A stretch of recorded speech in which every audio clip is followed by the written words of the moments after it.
বায়ু দূষণে বিশ্বের ১২৫টি নগরের মধ্যে ঢাকার অবস্থান চতুর্থ।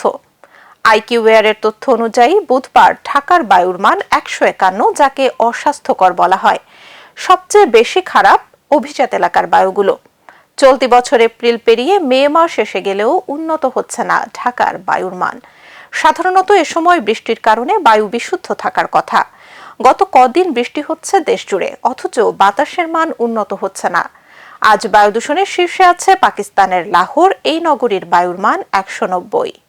ঢাকার মধ্যে সবচেয়ে দূষিত বায়ুর এলাকাগুলোর মধ্যে শীর্ষে রয়েছে বারিধারা।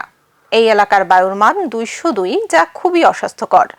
এরপর রয়েছে উত্তর বাড্ডা, বেচারাম দেউরি, ধানমন্ডি ও গুলশান লেক পার্ক। সুইজারল্যান্ড ভিত্তিক প্রতিষ্ঠান আইকিউএয়ার বায়ু দূষণের অবস্থা নিয়মিত তুলে ধরে।